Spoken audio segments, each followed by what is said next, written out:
Israeli Prime Minister Netanyahu claims that he has now united the right-wing and religious parties into one bloc. This after Tuesday's elections have left his political fate uncertain. Now, the latest Israeli TV projections give his opponent, Blue and White Party leader Benny Gantz, a one-seat lead. That's right now. Neither man, though, has a clear path to form a government.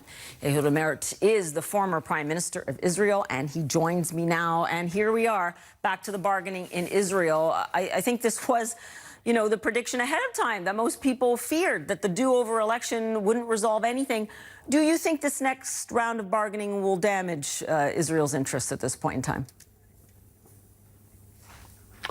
No, actually, Paula, I think that the elections yesterday were very important. I think that they have determined the direction that Israel will take from now on. I think that Netanyahu is at the end of his service. It doesn't matter if the bloc has one more or one less member in the Knesset. Netanyahu will not have the necessary minimal 61 votes that are needed to form a coalition. And therefore, most likely, he is not going to form a coalition, and he will not be the prime minister. Question is, and this is a serious question, whether Blue and White, that had outstanding achievement under the leadership of General Gantz, will have the necessary 61 votes to form their coalition. It is a serious question right now because they depend for the 61 votes on two different factions. On the one side, the Arab faction, which has increased its representation in the Knesset for 12 seats now, and on the other hand, Mr. Lieberman, who is also increased his representation and is considered to be one of the winners of these elections. Now, the problem is that Lieberman will not support Gantz if Gantz will depend on the Arabs.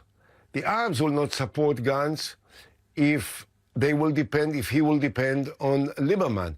So in a strange way, neither of the blocs presently, and I emphasize presently, things change and the dynamics of politics in Israel is always unpredictable, but I think that it's likely that none of these two will be able to form a separate coalition, that is, either a left-wing or right-wing.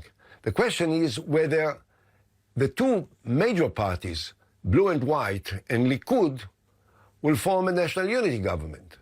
This also is quite questionable because this afternoon Netanyahu created a bloc with the other right-wing parties which lost votes in the Knesset, in the elections, but with them there is a little chance that they can form a coalition with Blue and White. So don't be surprised. I know that you are not used to it in America and it sounds quite crazy, but there may be a third round for Israeli elections sometimes at the beginning of 2020. Right. We may not be used to it here, but we are used to it in Israel because we know that the coalition building can take a long time. And yet, even by Israeli standards, it looks quite chaotic right now. A lot of commentators said yesterday that, look, whatever happened in this election, it is reflective of public opinion in Israel right now. Do you agree with that? Do you think that they are being well served with what's playing out right now? Well, the question is what kind of reflection is this? Actually, I think that the right wing lost in a very serious way in this last election, so that Netanyahu's position has been weakened dramatically. He lost 8 seats or 7 seats for his own party, and the other right-wing parties also lost seats. So altogether, I think that the perception that Israel is a leaning right way is not true. Israel has always been at the center of the political map, I mean the majority of Israelis, and it still is. The question is whether, because of the division in the political system and the fact that there are so many different parties, there will be a real, genuine chance to form a coalition that is made of at least 61 members. As I said, maybe we need another elections. Now, you say that it is common in Israeli politics. Look at Great Britain. You know, we always thought that Great Britain is the symbol of complete stability. Now you look at them and you say, hey, not a country David Cameron resigned. Theresa Theresa also left her job. And now you have Boris Johnson, and Boris Johnson is losing all the votes in Parliament. So I look at them and I say, well, maybe it's not so bad in Israel. No, I don't know. You portray it as the cut and thrust of politics, but no, I'm sure if you speak to anybody in Israel right now, they'll say that they want their government to get down to business, whatever that business looks like. Look, I don't have a lot of time left, but I have to ask you.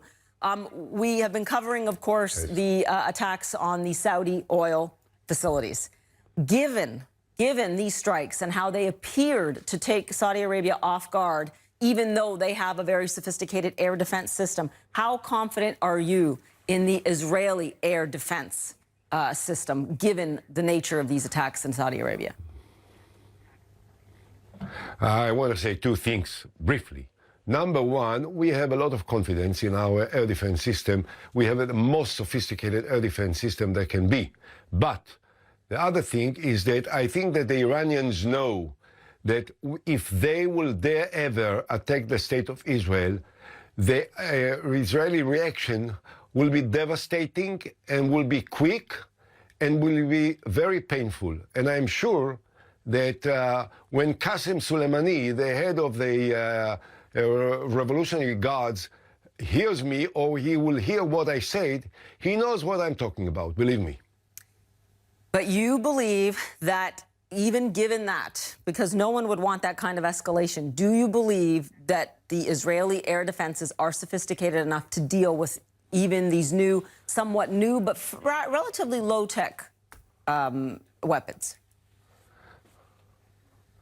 Look, we have defended, we have developed the Iron Dome that is very effective against the rockets shot at Israel from the Gaza district. We have the Aero system, which is considered to be the most sophisticated air defense system in the world, with long-range missiles that can shoot down air attacks from a distance of hundreds of kilometers. So I think that the Iranians know that we have a very good air defense, but we also have a very effective and powerful air attack system. And I think that the Iranians will think many times before they decide to cross this line that may actually turn the Middle East into a big turmoil. I doubt it very much. I think we don't have to overplay the significance of what they did in Saudi as far as Israel is concerned. I think the Saudis do have to think about it, and I'm sure that MBS will find the appropriate answer together with President Trump. We will see. Mr. Olmert, thanks so much. Always good to have you on. Appreciate it.